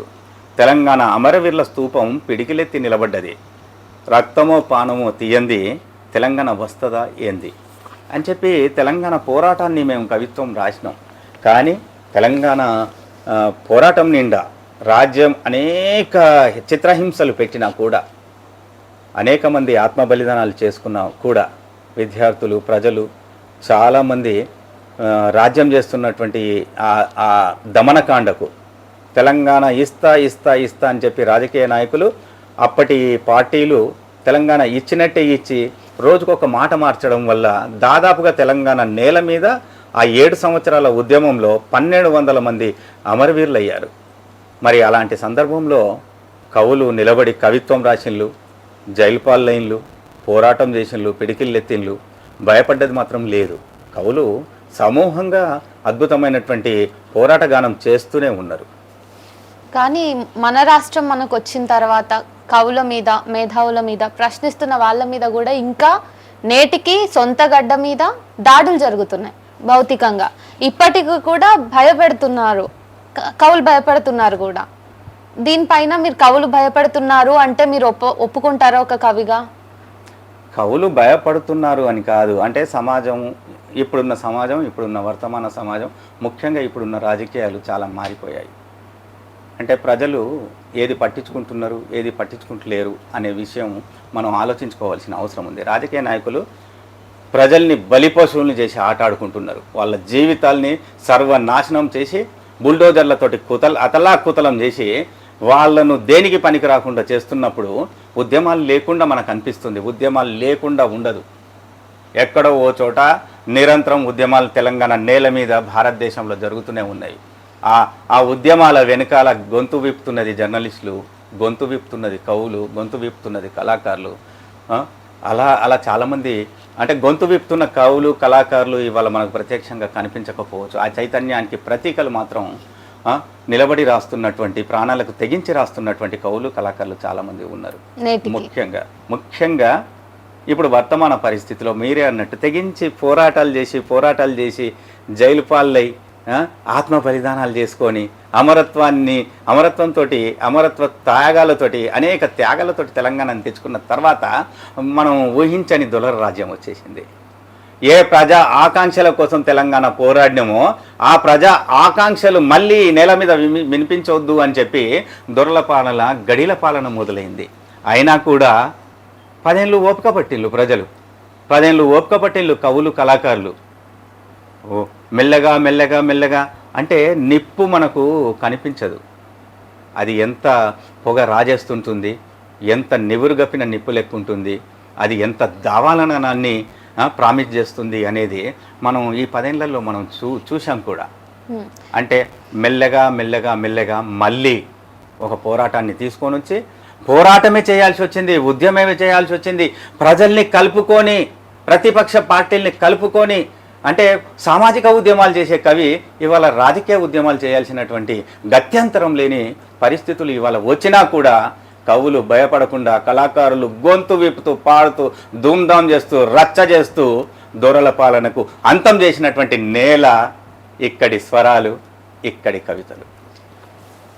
వర్తమాన కాల పరిమితిలో ఇప్పుడు మనం చూసుకుంటే ఈ సమయంలో అత్యవసరంగా ఇంకొక రాజకీయ ఉద్యమం రావాల్సిన అవసరం ఉందా? కవులకి ఆ బాధ్యత ఉందా? అంటే ప్రత్యక్షంగా కవి రాజకీయాలు చేయడు. రాజ్యం చేస్తున్నటువంటి ఆ దమనకాండను, రాజ్యం చేస్తున్నటువంటి అనేక అకృత్యాల్ని కవి తన కలం ద్వారా ఎదిరిస్తూ వస్తాడు. అవసరం ఉందా ఇప్పుడు? ఆ అవసరము అంటే కవి నిరంతరం పోరాటంలోనే ఉంటాడు. కవి ఎప్పుడు కూడా అంటే నిస్సత్తుగా, నిస్సహాయంగా, అచేతనంగా ఏమీ ఉండడు. పోరాడే గుండె చచ్చేంత వరకు అలసిపోకుండా పోరాడుతూనే ఉంటుంది. ఇట్లాంటి సందర్భంలోనే అనుమానం వస్తుంది, సందేహం కలుగుతుంది అసలు కవంటే ఎవరు అని చెప్పి. ఎందుకంటే చాలా మంది కవులు ఇప్పుడు రాజ్యానికి కూడా కొమ్ము కాస్తున్న వాళ్ళు ఉన్నారు. పక్కనే ఉండి వాళ్ళకి సలహాలు, సూచనలు ఇస్తూ ప్రశ్నించాల్సిన గొంతులన్నీ కూడా ఇప్పుడు రాజకీయ నేతల పక్కన పోయి కూర్చుంటున్నాయి, పాగా వేస్తున్నాయి, అక్కడనే సెటిల్ అయిపోయినాయి. సో ఇట్లాంటి పరిస్థితుల్లో ఖచ్చితంగా కవంటే ఎవరు, కవికున్న సామాజిక బాధ్యతని మళ్ళీ గుర్తు చేసుకోవాల్సి వస్తుంది. మీరు చెప్పండి దాన్ని. చాలా మంచి ప్రశ్న. పాటలు పాడే అందరూ గొప్ప కళాకారులు, ప్రజా వాగ్గేయకారులు కారు. కవిత్వం రాస్తున్న కవులందరూ రాజ్యానికి ఎదురు తిరిగి రాస్తున్న కవులు కారు. కవిత్వం రాయడం వేరు, కవిత్వమే జీవితంగా నిలబడే వాళ్ళు వేరు. అంటే పోరాటాలు చేసే దమ్ము ఉండాలి. అమాయకంగా, మోమాటంగా, అంటే ఒక గిరిగీసుకున్నటువంటి బతుకుల్లో ఉన్నటువంటి కవులు వాళ్ళు ఒక ఉద్యమాన్ని, ఒక విప్లవాన్ని పుట్టించలేరు. వాళ్ళని మనం అంటే ఒక ప్రస్తావన, ఒక కవి యొక్క ప్రస్తావనను మనం మొదటి నుంచి గమనిస్తే, తీసుకుంటే ఆ స్వరం ఎక్కడి నుంచి వచ్చింది, ఆ స్వరం వెనకాల ఏ బాధ ఉంది, ఏ తడపు ఉంది, ఏ దుఃఖం ఉంది, ఏ ఆవేదన ఉంది, అతను ఎందుకోసం రాస్తున్నాడు, తన కోసం రాస్తున్నాడా, పేరు కోసం రాస్తున్నాడా, కాంక్షల కోసం రాస్తున్నాడా, పదవి వ్యామోహాల కోసం రాస్తున్నాడా? మీరు అన్నట్టు ఇవాళ చాలా చాలా సందేహాలు ఉన్నవి. కవులు కళాకారులు రాజ్యం పాట పాడుతున్నారు, రాజ్యం ఇస్తున్నటువంటి బొటాబొటి సంక్షేమాల పాట పాడుతున్నాడు. పాడడానికి గల కారణాలు మనం అంటే విప్లవ కవ్య, అభ్యుదయ కవ్య, పోరాటాలు చేస్తున్నటువంటి కవ్య, లేదు మామూలుగానే తల వంచే కవ్య అని చెప్పి మనం వాళ్ళని ఆ విధంగా గమనించాల్సిన ఒక అవసరం ఉంది. 80 సంవత్సరాలు దాటిన పోరాటం ఆపని విప్లవ కవి వరవర్రావును చూస్తూ ఉండండి. 90% దేహం చచ్చుబడిపోయిన సాయిబాబా లాంటి ప్రొఫెసర్ను అండా సెల్లో వేసి ఈ రాజ్యం ఎంత భయపడుతుందో, రాజ్యం భయపడుతుంది. కవులు కళాకారులు మేధావులు సాయిబాబా లాంటి మేధావులను చూసి రాజ్యం భయపడుతుంది. భయానికే తీసుకొని వెళ్ళి ఎక్కడ మా రాజ్యాన్ని ఎండగడతాడో, మా రాజ్యాన్ని మొత్తం కూలదోస్తాడో, ఒకే ఒక మాటతోటి కూలదోసే అద్భుతమైనటువంటి శక్తి వరవర్రావు లాంటి సాయిబాబా లాంటి అద్భుతమైనటువంటి ఆ వీరుల్లో ఉంది. కవులందరి మధ్య ఐక్యమత్యం ఉందా? వాదాలలాగా విడిపోయి విడివిడిగానే నడుస్తున్నారా, లేకపోతే కలిసి కొట్లాడుతున్నారా? రైట్. కవి సమూహపరచడమే తన బాధ్యత. కవి విడిపోయి ఒంటరిగా మనలేడు. కవి రాస్తున్నది తన కోసం కాదు, తన కుటుంబం గురించి కాదు. ఎక్కడో మణిపూర్లో కాలిపోతుంటే వరంగల్లో ఉన్నటువంటి కవి విపరీతమైనటువంటి ధిక్కారాన్ని ప్రదర్శిస్తూ కవిత రాస్తాడు. ఇవాళ పాలస్తీనా నిత్యం పోరాడుతూనే ఉంది. పాలస్తీనాను గుండె మీద పెట్టుకొని కవిత్వం రాస్తున్నటువంటి కవులు ఉన్నారు. కాబట్టి కవి ప్రత్యక్షంగా ఉద్యమంలో ఉండకపోవచ్చు, కానీ అనేక మందికి ప్రేరణనిచ్చే అద్భుతమైనటువంటి కవితను కవి రాయవచ్చు. అట్లానే వర్తమానంలో కవులందరూ కూడా తమని తాము ప్రశ్నించుకోవాల్సిన అవసరం కూడా ఉంది అని కొన్ని సందర్భాలు చూస్తే అర్థమవుతుంది. ఏంటంటే శాల్వాలకి ఇంకా చెక్క ముక్కలకి అమ్ముడుపోయిన కవులే ఉన్నారు ఇప్పుడు అందరూ అనే మాటలు కూడా వస్తూ ఉన్నాయి. ఈ కవి సమ్మేళనాలు, అవార్డులు అమ్ముకోవడాలు, వీటిపైన మీరు ఏమంటారు? గొప్పగా రాసిన గద్దర్ లాంటి కవుల్ని కూడా, గద్దర్ లాంటి ప్రజా వాగ్గేయకారుల్ని కూడా తలలు వంచి శాలువాలు కప్పినటువంటి చరిత్ర ఇక్కడి రాజ్యానికి ఉంది, ఇక్కడి సంస్థలకు ఉంది. మనం ఒకటి గుర్తుపెట్టుకోవాలి, చాలామంది ఆత్మీయంగా కొందరి అంటే అంటే పోరాటం చేస్తున్నటువంటి కవి తాను ఎప్పుడు శాలువాల కోసం, మీరు అన్నటువంటి అవార్డుల కోసం లేదా పారితోషికాల కోసం ₹1,00,000 ఇనాం ఇస్తున్నారు. ఆ ₹1,00,000 కోసం కవులు రాస్తున్న వాళ్ళు ఉన్నారు, రాయని వాళ్ళు ఉన్నారు. వాళ్ళు ఎటువైపు ఉన్నారో మనం అర్థం చేసుకోవాలి. అద్భుతమైనటువంటి తెలంగాణ జాతి గీతాన్ని రాసినటువంటి అందశ్రీ లాంటి వాళ్ళు కూడా ఇవాళ ఒకవైపు అంటే ఒక కవి ఒకవైపు నిలబడి మాట్లాడడమే చాలా తప్పు. నందిని సిద్ధారెడ్డి లాంటి వాళ్ళు, అందశ్రీ లాంటి వాళ్ళు, గోరటి వెంకన్న లాంటి వాళ్ళు అద్భుతమైనటువంటి వాగ్గేయకారులు కావచ్చు, కానీ ప్రభుత్వం వాళ్ళని బలవంతంగా తలవంచి పదవులు కట్టబెట్టి వాళ్ళ ద్వారా మాటలు లేకుండా, వాళ్ళ ద్వారా పోరాటాలు లేకుండా, వాళ్ళ ద్వారా ఒక చైతన్యవంతమైనటువంటి ఉద్యమ సోయి లేకుండా వాళ్ళ మెడలు వంచిన పరిస్థితులు మనం చూస్తూ ఉన్నాం. కానీ మళ్ళీ ఇంకో తరం పుట్టుకొనే వస్తూ ఉంటుంది. వాళ్ళు ఇదివరకు చెప్పినటువంటి పోరాట గేయాల్ని ఇప్పుడు పాడుతూ ఉద్యమాలు చేస్తున్నటువంటి అనేక మందిని మనం చూస్తాం. సామాజిక అద్భుతమైనటువంటి పల్లె పాటల్ని, ప్రకృతి పాటల్ని రాసినటువంటి గోరట్టి పాటల్ని ఇవాళ పాడుకొని కొత్త పిల్లలు కొత్త చైతన్యంతో వస్తున్న సందర్భం మనం చూస్తాం. కేంద్ర సాహిత్య అకాడమీ లాంటి అవార్డులు ఉన్నాయి ప్రతిష్టాత్మకమైనవి, వీటిలో కూడా లాబింగ్ జరుగుతుంది అనే వాదనలు ఉన్నాయి. ఇప్పుడు అందరూ అరుంధతి రాయలు, మహాశ్వేతాదేవిలు కాలేరు. అద్భుతమైనటువంటి పోరాట కవిత్వాన్ని, విప్లవ కవిత్వాన్ని, గొప్ప కవిత్వాన్ని రాసినటువంటి కె శివారెడ్డి గారు ప్రభుత్వం పిలిచి ఒక గొప్ప అవార్డు ఇస్తే స్వీకరించే స్థితుల్లోనే ఉన్నారు. అతనే కాదు, ప్రతి ఒక్కరూ మీరు చెప్పినటువంటి ఆ అవార్డ్స్ వస్తే బాగుండు అని అనుకుంటున్నారు. ఎందుకు అని అంటే ప్రజలే చెప్తూ ఉంటారు, శ్రీశ్రీని చెడగొట్టింది శ్రీశ్రీ కాదు, శ్రీశ్రీని చెడగొట్టింది అప్పటి కాలపు రాజ్యం కావచ్చు, అప్పటి కాలపు సినిమా నిర్మాతలు కావచ్చు, అప్పటి కాలపు సినిమా దర్శకులు కావచ్చు, లేదా అప్పటి పరిస్థితులు కావచ్చు. అలాగే కవుల్ని చెడగొడుతున్నటువంటి ఒక వాతావరణం ప్రత్యక్షంగా మనం చూడాల్సినటువంటి ఒక అవసరం ఉంది. ఒక పెద్ద ప్రభుత్వం గొప్పగా గౌరవించే ఒక పురస్కారం ఒక గొప్ప కవికి ఇస్తారు, ప్రజాకవి కాళోజీ లాంటి అతనికి కూడా పద్మవిభూషణ్ అనే ఒక పురస్కారాన్ని ఇచ్చారు. అది తీసుకోవచ్చా తీసుకోకూడదా అనేది ఇవాళకి కూడా కాస్త వివాదాస్పదంగానే ఉంది. అట్లా తీసుకున్నంత మాత్రాన తాన పోరాటం మాత్రం తగ్గించలేదు కదా. ఆ వేడి ప్రజాకవి కాళోజీ గారి వేడి తగ్గలేదు, వారిలో ఉన్నటువంటి ఆ చేవ తగ్గలేదు. కానీ ఆ అవార్డులన్నీ కూడా లోపల ఉన్న ప్రశ్నని, లోపల ఉన్న ఏదైతే ప్రతిఘటన ఉందో దాన్ని జోకొట్టి నిద్రపుచ్చుతాయి, ఎంతో కొంత సంశయంని తీసుకొస్తుంది కవిలో అనేది ఉంది కదా. మరి వాస్తవానికి ఇక్కడే వరంగల్లోనే ఉన్నటువంటి కాకతీయ యూనివర్సిటీలో ఉన్నటువంటి ప్రొఫెసర్ కాత్యాయని విద్మహ గారు ఉన్నారు. వారికి మీరు అన్నట్టు కేంద్ర సాహిత్య పురస్కారం వచ్చింది. కానీ రాజ్యం చేస్తున్నటువంటి ఈ రాజ్యం చేస్తున్నటువంటి ఇది ఏదైతే ఉందో, రాజ్యం చేస్తున్నటువంటి ధ్వంసం అనండి, సామాన్య ప్రజల జీవితాల్ని నాశనం చేస్తున్నటువంటి సందర్భం కానివ్వండి, లేదా మాట్లాడుతున్నటువంటి మేధావుల్ని తీసుకొని పోయి జైల్లో వేయడం కానివ్వండి, లేదా రాజ్యం చేస్తున్నటువంటి అనేక అకృత్యాలకు నిరసనగా వారికి వచ్చినటువంటి కేంద్ర సాహిత్య పురస్కారాన్ని విసిరికొట్టిండ్రు. మరి ఈ చైతన్యం గొప్పది కాదా?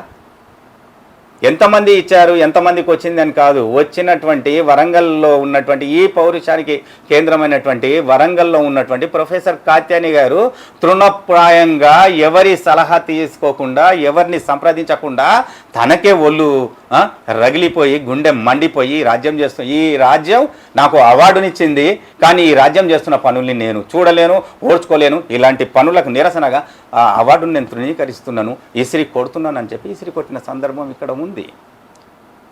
అయితే ఇప్పుడు వస్తున్న ప్రశ్న ఏంటంటే, సాహిత్యాన్ని కులం శాసిస్తుంది, దీనికి మీరేమంటారు? రైట్. సాహిత్యమే కానివ్వండి, రాజకీయాలే కానివ్వండి, రాజకీయాల్లో ప్రధానంగా అంటే తక్కువ శాతం ఉన్నటువంటి అగ్రకులాలు ఏ స్థాయిలో ఉన్నాయో మనం చూడొచ్చు. అలాగే కవుల్లో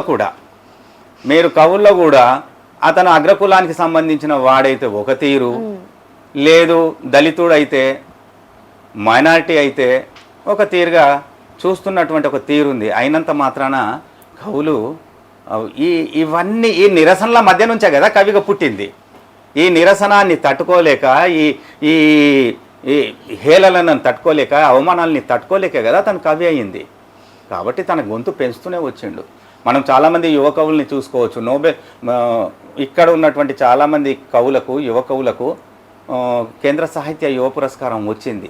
అయినంత మాత్రాన వాళ్ళు ప్రభుత్వ పాట ఎప్పుడు పాడలేదు.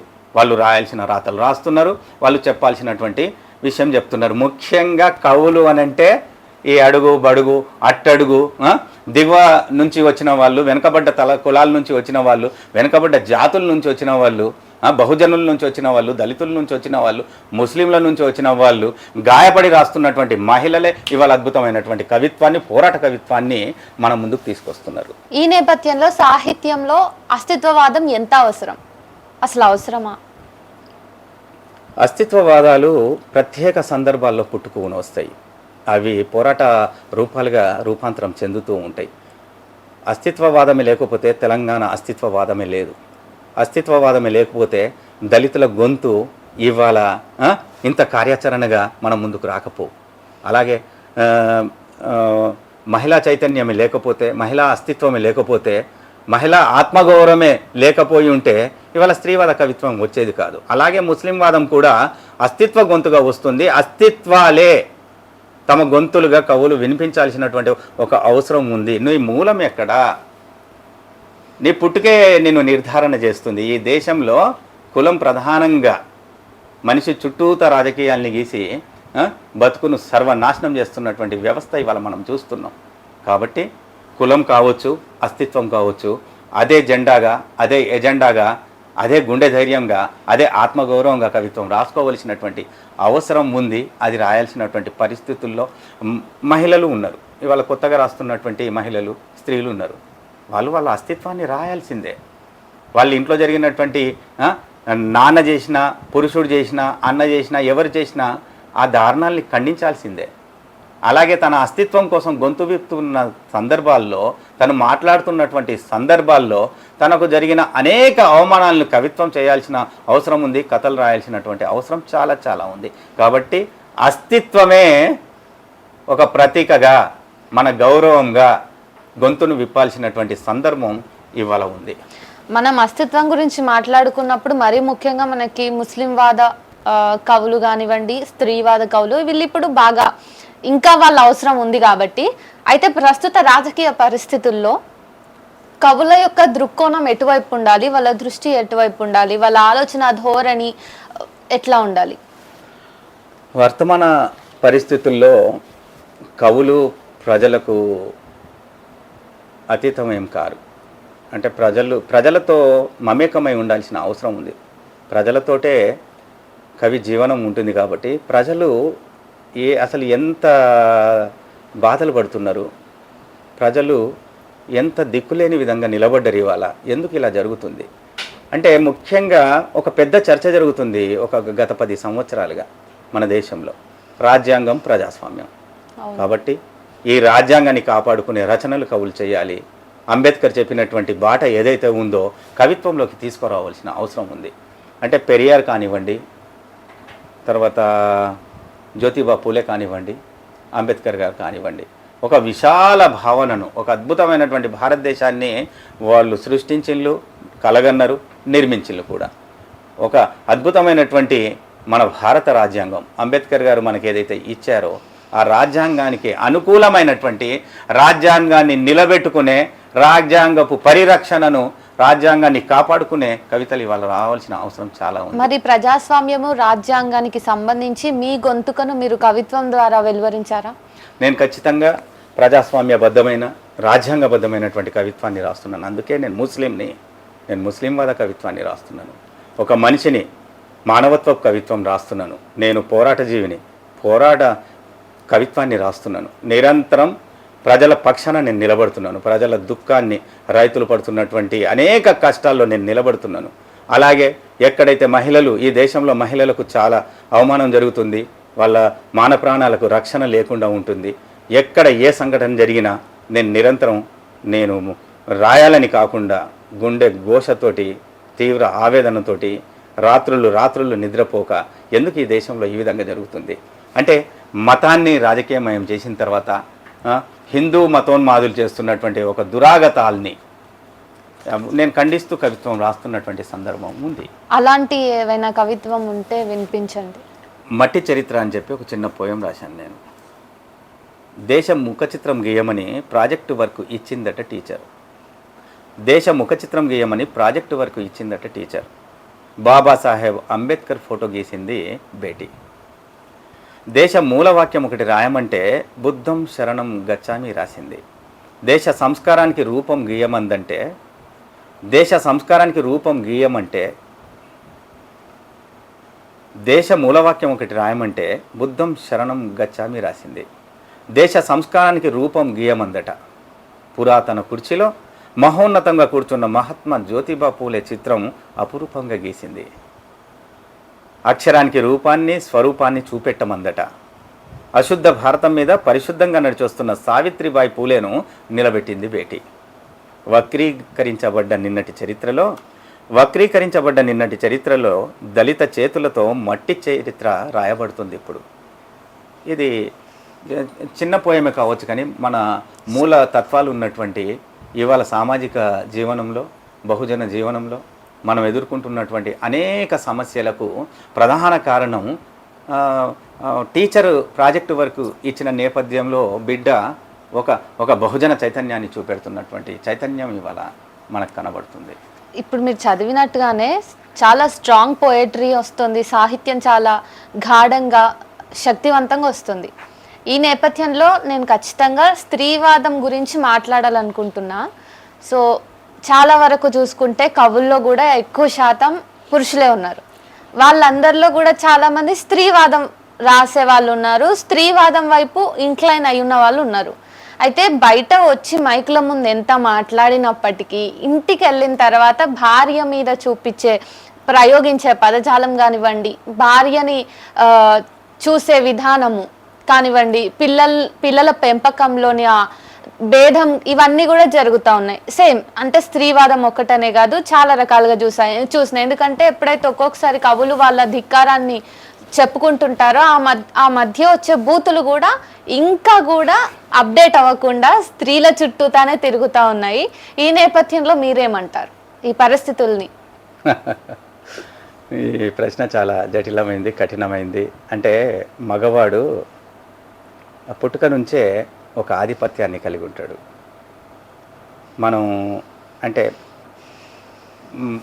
మనం సాధారణంగా కొన్ని విషయాలు చూద్దాం.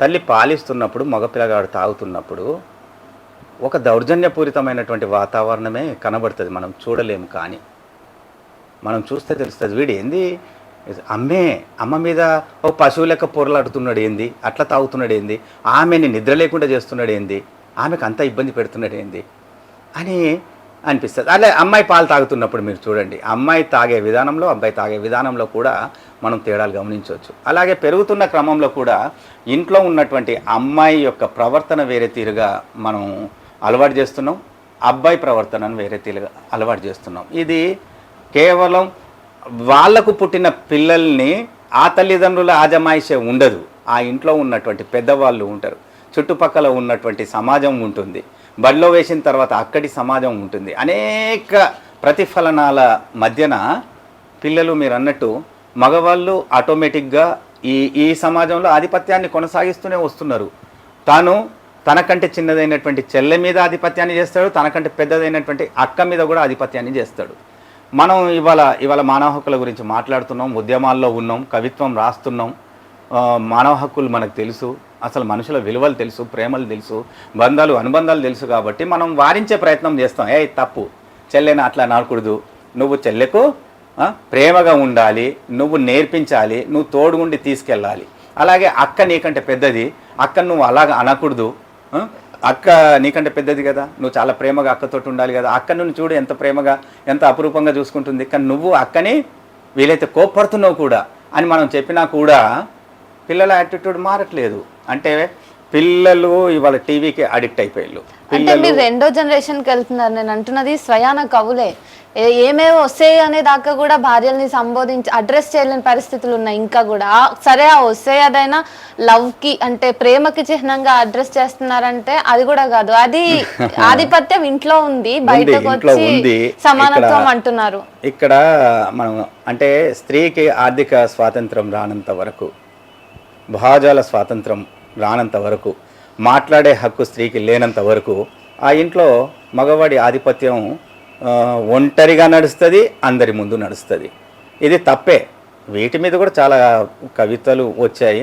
ముఖ్యంగా స్త్రీవాదులు అద్భుతమైనటువంటి కవిత్వాన్ని రాశారు, నేను కాదను, మేము కూడా రాసే. ఎందుకంటే స్వతహాగా ప్రకృతి ధర్మం ఒకటి ఉంది. అంటే మగపిల్లగాడు అమ్మని ప్రేమిస్తాడు, అమ్మాయి నాన్నని ప్రేమిస్తాడు. ఆ క్రమంలో ఏ కవైనా సరే తను పెరుగుతున్న కొద్దీ, ఎదుగుతున్న కొద్దీ, అద్భుతమైనటువంటి అనుభవాన్ని గ్రహిస్తున్న కొద్దీ తను తల్లి వైపు నిలబడతాడు, మహిళల పట్ల నిలబడతాడు, తను సంస్కరించుకునే అవకాశం ఉంది. కానీ మనుషులం కదా, కొన్నిసార్లు కోపతాపాలు ఉంటాయి. మీరు అన్నట్టు అలాంటి భాష చాలామంది వాళ్ళ ఇంట్లో భార్యల మీద ఆధిపత్యంగా చలాయిస్తున్న వాళ్ళు ఉన్నారు, లేదు కొందరు చాలా ప్రేమిస్తున్న వాళ్ళు కూడా ఉన్నారు. ఎవరైనా సరే వ్యక్తిగతంగా అది తమ యొక్క తప్పిదాల్ని, తమ యొక్క ప్రవృత్తుల్ని, తమ యొక్క వ్యక్తిత్వాన్ని రూపుదిద్దుకునే క్రమంలో భార్య కదా, ఎంత అపురూపమైనటువంటి జోడి. కొందరు భార్య అంటారు, కొందరు సహచరి అంటారు, అర్ధాంగిని అని కొందరు అంటారు, లేదు నా స్నేహితురాలు అని కొందరు అంటారు. మారుతుంది కాలం. మారుతున్న క్రమంలో అంటే స్త్రీలు ఏ ఇంట్లో అయితే ఆర్థిక స్వాతంత్ర్యాన్ని కలిగి ఉన్నారో, భావజాల స్వేచ్ఛను కలిగి ఉన్నారో, ఆ ఇండ్లల్లో మగ ఆడ మధ్య భాష మాత్రం చాలా బాగుంటుంది. ఆ విధంగా ఉండాలని కూడా నేను కోరుకుంటున్నాను. సాహిత్యానికి సంబంధించి ఎన్నో విషయాల్ని షేర్ చేసుకున్నారు. అయితే సాహిత్యం గురించి చివరి ప్రశ్న అడిగిన తర్వాత మీ వ్యక్తిగత జీవితంలోకి వెళ్దాము. సో ఆ చివరి ప్రశ్న ఏంటంటే భాష గురించి వచ్చింది కాబట్టి అడుగుతున్నా. ఈ కాలం రాస్తున్న వాళ్ళ కవిత్వంలో భాష అనేది మిశ్రమంగా ఉంటుంది, మిశ్రమ భాష ఉంటుంది. దీనిపైన ఉండొచ్చా అసలు? కొంతమంది ఎవరైతే ఛాందసవాదులు ఉంటారో వాళ్ళు ఇది తప్పు, నువ్వు తెలుగు కవిత్వంలో భాష వేరే భాష ఎట్లా పెడతావు అంటున్నారు. దీనిపైన మీరు ఏమంటారు? భాష విషయంలో వాడుతున్నటువంటి, రాస్తున్నటువంటి భాష విషయంలో, మాట్లాడుతున్న భాష విషయంలో ఎవ్వరు కూడా ఎవరిని ఖండించడానికి లేదు. భాష వారి సొంతం, భాష వారి సొంత అనుభవం, వ్యక్తీకరణ ఏదైతే ఉందో వారి సొంత అనుభవంలోంచి వస్తుంది. చాలామంది ఇంగ్లీష్ టైటిల్స్ పెడుతున్నారు. అవును, వాళ్ళు ఆలోచించే పెడతారు కదా. ఆ కవితకు ఏ టైటిల్ బాగుంటే ఆ టైటిల్ పెడతారు. ఇవాళ వచన కవిత్వంలో ఉన్న సౌలభ్యము, స్వేచ్ఛే అది. ప్రధానంగా వచన కవిత్వం ఎందుకోసం మనం పద్య కవిత్వాన్ని పూర్తిగా వదిలేసి వచన కవిత్వం ఎందుకు వచ్చాం? వచన కవిత్వం పూర్తిగా వచనం చేయకుండా, చాలామందికి తెలియదు, ఏ భాష అయినా ఇప్పుడు తెలుగు భాష ఉంది, తెలుగు భాష వరకే ఉండిపోతే దాని యొక్క పరిధి దాటదు. భాష సంపద్వంతం కావాలనంటే అన్య భాషా పదాలు వచ్చి భాషలో చేరాలి. అట్లనే ఉర్దూలోంచి, హిందీలోంచి, ఆంగ్లంలోంచి తెలుగు భాషలోకి చాలా పదాలు వచ్చి చేరడం ద్వారానే తెలుగు భాష విస్తృతమైంది, పరివ్యాప్తమైంది, సంపద్వంతమైంది. కవిత్వం కూడా అంతే. కవిత్వం అప్డేట్గా ఉండాలి అన్నప్పుడు ఆ భాష యాజ్ ఇట్ ఈజ్గా రాసిన వాళ్ళకి, చదువుతున్న వాళ్ళకి ట్రాన్స్ఫర్ కావాలి అని అంటే ఖచ్చితంగా వాడాల్సిన పదాలు ఏదైనా వాడవచ్చు. ఇంగ్లీషే కావచ్చు, హిందే కావచ్చు, ఉర్దే కావచ్చు. ఆ వస్తువుకు సంబంధించి, ఆ పోయానికి సంబంధించినటువంటి టైటిలు ఖచ్చితంగా వాళ్ళు ఆలోచన చేస్తారు. తెలుగులో కవిత్వం రాస్తూ హిందీలోనో, ఇంగ్లీష్లోనో లేదా ఇతర భాషల్లోనో టైటిల్ పెడుతున్నారు చాలామంది. ఆ కవితకు అట్లా పెట్టడమే ఆప్ట్ కాబట్టి దాదాపుగా ఆ విధంగా పెడతారు. రెండోది, వచన కవిత్వంలో ఆ స్వేచ్ఛ ఉంది. ట్రాన్స్ఫార్మ్ ఈజీగా కావాలి, రాసిన భావము చదువుతున్న వాళ్ళకి ట్రాన్స్ఫర్ కావడం కోసం వాళ్ళు ఆ టైటిల్ని ఆ విధంగా పెడతారు. అంతేకాని చాలామంది మీరు అన్నట్టు మొత్తం పోయం ఇంగ్లీష్లో రాస్తే బాగుండు కదా అంటారు. అలా కాదు. అసలు ఒక టైటిల్ పెట్టడం అనేది ఒక సంఘర్షణ. చాలామందికి టైటిల్ పెట్టడం రాదు, అది ఒక కళ. కొందరు అద్భుతమైనటువంటి టైటిల్స్ పెడతారు. మనం అది అర్థం చేసుకోవాలి. ఒక టైటిల్ వెనకాల దుఃఖం ఉంటుంది, ఆవేదన ఉంటుంది, ఒక అంతుపట్టని ఆలోచన ఉంటుంది. అట్లనే కవిత యొక్క ఆ సారాంశం మొత్తం ఆ టైటిల్లో ఉంటుంది కదా. కాబట్టి అలా మనం వాళ్ళని నవ్వి ఊరుకోవాల్సింది తప్ప ఏ సిద్ధాంతాలు చెప్తాం, ఏ భావజాలం వాళ్ళకి నూరిపోస్తాం? వాళ్ళు ఎక్కడో ఉన్నారు, వాళ్ళని వదిలేసి ముందుకు నడవడమే మనం చేయాల్సిన పని. కాబట్టి తెలుగు భాష అయినా ఏ భాష అయినా అన్య భాషా పదాలు వచ్చి చేరితేనే భాష సంపద్వంతం అవుతుంది. అది అవసరం కూడా. Thank you sir. అయితే ఇప్పుడు మనం ముఖ్యంగా మీ గురించి తెలుసుకునే ప్రయత్నం చేద్దాం. సుదీర్ఘ కవిత జీవితం ఉంది మీకు, ఇప్పుడు సాహిత్య జీవితం ఉంది. 35 years అంటే చాలా లాంగ్. సో అసలు ఈ 35 ఏళ్ల జర్నీ కంటే ముందు మీరు ఎక్కడ సాహిత్యాన్ని ఎత్తుకున్నారు? ఎక్కడ మీ సాహితీ ప్రస్థానం మొదలైంది?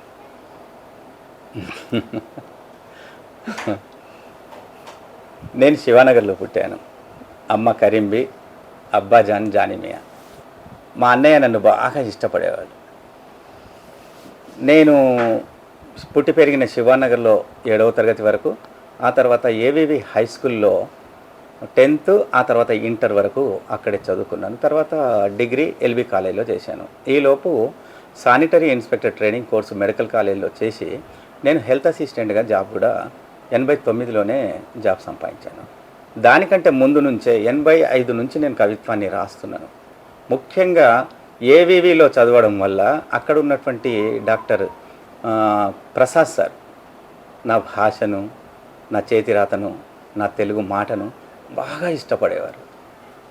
నేను మాట్లాడే ప్రతి మాట అతను చాలా గొప్పగా మాట్లాడతారు. మా గురువు కదా, అతను గొప్పగా చెప్పేది కానీ నన్ను గొప్పగా మెచ్చుకునేది. అట్లనే నా స్నేహితులు కూడా చాలామంది ఉత్తరాలు నాతో రాయించుకునేవాళ్ళు. ఇప్పటికి కూడా, అంటే నేను 10th క్లాస్ అయిపోయి దాదాపు 40 సంవత్సరాలు అవుతుంది. ఈ 40 సంవత్సరాల ప్రయాణంలో నేను మొదటి ఉత్తరాలు రాసినటువంటి ఆ ఉత్తరాలు నా స్నేహితుల దగ్గర ఇప్పటికీ ఉన్నాయని చెప్పి వాళ్ళు అప్పుడప్పుడు చెప్తూ ఉంటారు. ఆ ఉత్తరాల్లో గొప్పతనం అంటే భాషే, నేను వాడినటువంటి వాక్య నిర్మాణమే. ఆ విధంగా నాకు కవిత్వం ముందు ఉపన్యాసాలు, ఆ తర్వాత వ్యాసరచన పోటీలు, ఆ తర్వాత కవితల పోటీలు, ఆ తర్వాత పద్యపఠన పోటీలు, ఆ తర్వాత కవిత్వం రాయడము, ఇదంతా ఒక ఎత్తు అయితే నేను మా మిత్రమండలి ఉంది వరంగల్లో, ప్రజాకవి కాళోజీ గారి మానసపుత్రిక అంటాం. ప్రతి 2వ శనివారం అక్కడ కలుసుకునేది. సో నేను వారి ఇంటి ముందు ఉన్నటువంటి ఒక బ్యానర్ చూశాను, మిత్రమండలి అని. అలాగే అనుకోకుండా నేను ఒక సభలో కవిత చదివినప్పుడు కాళోజీ సోదరులు ఇద్దరు మన దగ్గర మిత్రమండలి ఉంది, నువ్వు 2వ శనివారం నువ్వు అక్కడికి రా అని చెప్పి నన్ను వారు ఆహ్వానించడం, నేను రెగ్యులర్గా వాళ్ళు బతుకున్నంత కాలం వెళ్ళాను, ఆ తర్వాత కూడా వెళ్ళాను. ఇప్పటికీ మిత్రమండలి నడుస్తుంది.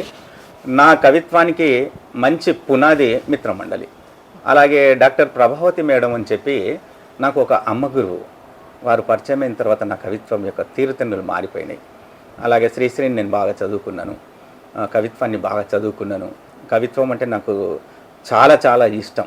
నేను వైద్యారోగ్య శాఖలో పనిచేస్తున్నాను. పని చేస్తున్నంత వరకు పని మీదే ధ్యాస ఉంటుంది. నా డ్యూటీ కూడా అక్కడ ఐఈసీ యాక్టివిటీస్ అంటే ఇన్ఫర్మేషన్ ఎడ్యుకేషన్ కమ్యూనికేషన్, మీటింగ్స్ తీసుకోవడం, జనాల్ని అవగాహన, ఆరోగ్యం పట్ల వ్యాధుల పట్ల అవగాహన కల్పించే ఉద్యోగాన్ని నేను చేస్తున్నాను. అది కూడా నా కవిత్వానికి చాలా దోహదం చేస్తుంది. అనేక బాధలు, గాథలు, కన్నీటి వ్యధలు, ఎక్కడలేని దుఃఖము, చెప్పలేని శ్రమ, ఈ శ్రమ దోపిడి, ఇదంతా నేను చూస్తూ పెరుగుతూ వచ్చాను, నేను చూస్తూ అనుభవిస్తూ వచ్చాను. నేను దాదాపుగా అది రాస్తూ వచ్చాను. మా అమ్మ అంటే నాకు చాలా ఇష్టం కాబట్టి నేను మహిళల పట్ల చాలా ప్రేమగా, గౌరవంగా ఉంటాను. చాలా పోయమ్స్ నేను మహిళల మీద రాశాను. దాదాపుగా నా 4 సంపుటాలలో అధిక శాతం మహిళల మీదే ఉంటాయి నేను రాసిన పోయిటరీ. మీ సాహిత్యం చూసుకున్నట్టయితే మీరు ఇప్పటివరకు ఎన్ని పుస్తకాలు వేశారు, ఏ ఏ ప్రక్రియల్లో మీరు పుస్తకాలు రాశారు? రైట్ అమ్మా. సాహిత్యంలోని దాదాపు అన్ని ప్రక్రియల్లో అంటే నేను కవిత్వం రాశాను. 4 కవితా సంపుటాలు వచ్చాయి నావి. తలవంచనారణ్యం నా మొదటి పుస్తకము, ముఠి అంటే పిడికిలి 2వ కవితా సంపుటి, సవాల్ అని చెప్పి తెలంగాణ ఉద్యమం నడుస్తున్నప్పుడు నేను వేసినటువంటి ఆ పుస్తకం సవాల్, 4వ పుస్తకం ఖుల్లం ఖుల్లా. అలాగే నేను కథలు రాశాను. బక్రీ అని చెప్పి ఒక కథల సంపుటి వేశాను నేను. ఇందులో 15 కథలు ఉన్నాయి. దాదాపు ఇప్పటిదాకా నేను ఒక 100 కథలు రాశాను. ఈ బక్రీ కథ వంశీ గారి సెలెక్టెడ్ కథల్లో కూడా ఉంటుంది. ఈ కథ నాకు తేవలసినంత పేరు తెచ్చింది. ఆ కథలో మాత్రం విపరీతమైనటువంటి ఒక దుఃఖం ఉంటుంది.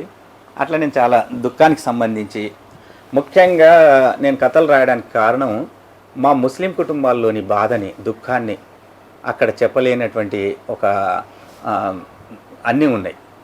అవన్నీ మేము చూసాము, అనుభవించాము, మాకు తెలుసు. కాబట్టి ముస్లింలో ఉన్నటువంటి అనేక విషయాల్ని మేము కథలు చేస్తున్నాము. అలాగే ముస్లింల వెనుకబాటుతనానికి గల కారణాలు, ఈ రాజ్యం చేస్తున్నటువంటి ఈ ముస్లింల మీద చేస్తున్నటువంటి అనేక ఈ దారుణాలు కానివ్వండి, బుల్డోజర్లతోటి జీవితాల్ని సర్వనాశనం చేయడం ఏదైతే ఉందో వాటన్నిటి మీద మేము కవిత్వం రాస్తూనే ఉన్నాం. అంటే అనుభవంలోకి వచ్చిన లేదా మేము అనుభవించిన జీవితాన్ని వాళ్ళ కవిత్వం రాస్తున్నాం, సాహిత్యం రాస్తున్నాం, కథలు రాస్తున్నాం.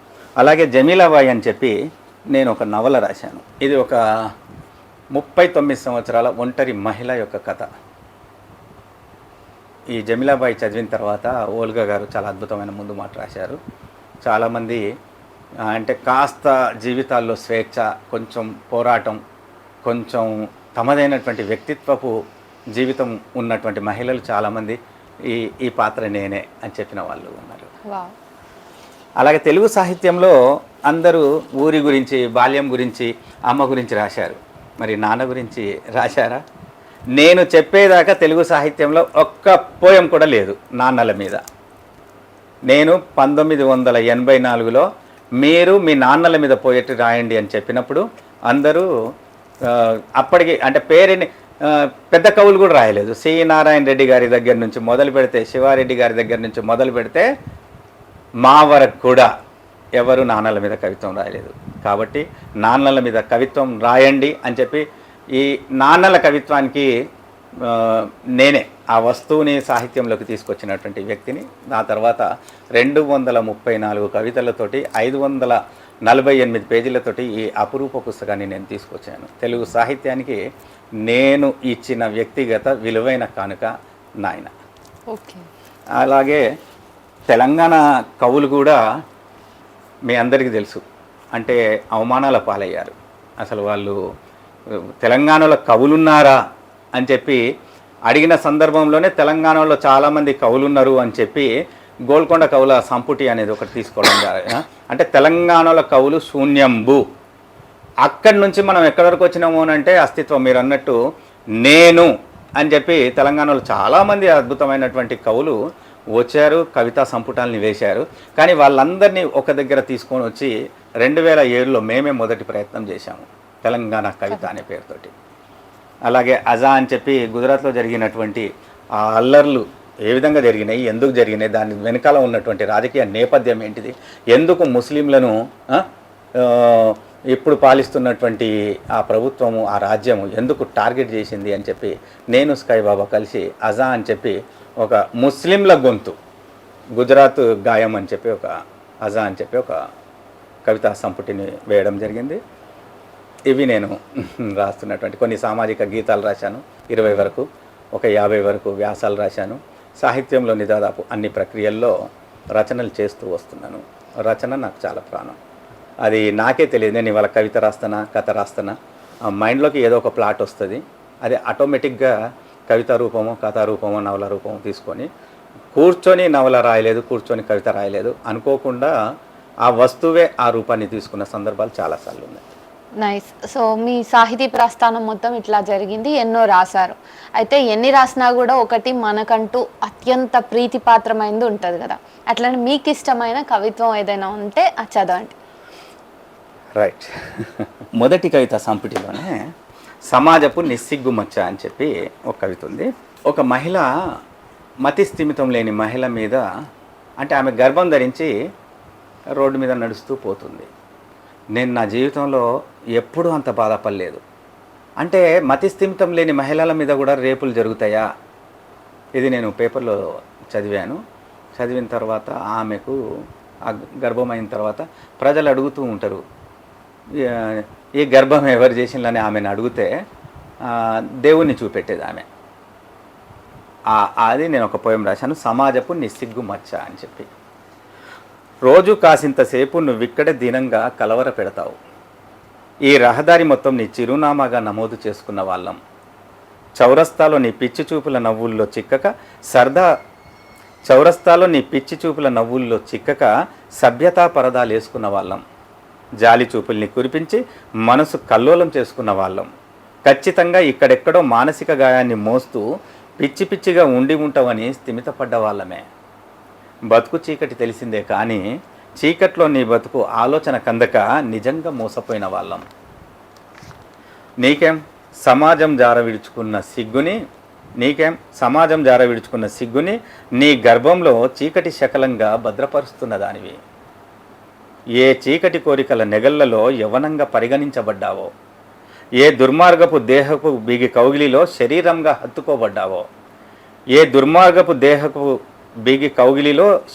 హత్తుకోబడ్డావో, ఏ నిర్లజ్జ స్పర్శ పులకింతలకు మాంసపు ముద్దగా నలిగిపోయావో, ఎన్ని గాయాల దేహానివో, ఎన్ని అలజడుల తాకిడివో, దాడి దేహాల మీద కాదు మతి స్థిమితం లేని అంగాల మీద జరిగిన సాక్షిగా సమాజపు నిస్సిగ్గుమచ్చను మోస్తూ ప్రపంచ చౌరస్తాకెక్కావు అని చెప్పి ఆ పిచ్చి తల్లికి హృదయమైన కవిత రాశాను. ఇట్లా నాకు నచ్చిన కొన్ని కవితలు ఉన్నవి. ముఖ్యంగా ఈ కవిత నాకు ఇప్పటికీ దుఃఖమైంది. అట్లాగే నేను రాసిన కథల్లో పరాయివాడు అని చెప్పి ఒక కథ రాశాను. అంటే భార్య భర్త, ఆ భార్య చాలా అనుకువ ప్రేమగల్ల భార్య. అతను ఒక ప్రభుత్వ ఉద్యోగం చేస్తున్నటువంటి ఉద్యోగి, అతను ఉద్యోగ నాయకుడు కూడా. ప్రతిరోజు వాళ్ళ ఇంటికి ఎవరో ఒకరు వస్తూ ఉంటారు. ఆ వచ్చిన ఆ కొద్దిసేపు కోసం, అరగంట కోసం భార్యను పిలిచి కాసేపు నువ్వు బయటికి వెళ్ళవా అని చెప్తాడు అన్నట్టు. ఆమె బయట నిలబడుతుంది. ఆ కాసేపు అంటే అరగంట నా గంట ఆమెకు తెలియదు. ఆ దుఃఖాన్ని నేను కథ రాశాను. ఆ కథ, అందులో పాత్ర పేరు లక్ష్మి. ఆ లక్ష్మి ఇప్పటికీ నా గుండెల మీద తంతూనే ఉంటుంది, నా కథకు నువ్వు న్యాయం చేశావా అని చెప్పి. అంటే మన సమాజంలో మనం చూస్తున్నటువంటి అనేక జీవితాలు, వాళ్ళ జీవితాల నిండా కథలు ఉన్నాయి, కవిత్వం ఉంది, సాహిత్యం ఉంది, చెప్పలేని ఆవేదన ఉంది, చెప్పలేని దుఃఖం ఉంది, తీర్చలేని రాయలేని అక్షరాలు ఉన్నవి. అవన్నీ రాసే ప్రయత్నాలు చేస్తున్నాను. Thank you so much sir. మీ సాహిత్యపు ప్రయాణం అనేది హృదయంగాను ఇన్స్పైరింగ్గాను సాగింది. మీరు ఇట్లానే ఇంకెన్నో రచనలు చేస్తూ ఉంటారు, ముందుకు సాగుతారు, ప్రశ్నిస్తూనే ఉంటారని ఆకాంక్షిస్తున్నాను. Thank you so much. Thank you. చూశారు కదా అన్వర్ గారి సాహితీ ప్రస్థానం. ఇలాగే ఇంకా ఎంతో మంది ప్రముఖుల్ని ఇంటర్వ్యూ చేసి వాళ్ళతో ఎన్నో విషయాల్ని మాట్లాడి మీ అందరికీ చేరవేస్తూ ఉంటాము. టచ్లోనే ఉండండి. N9 media. మళ్ళీ కలుద్దాం. Yeah.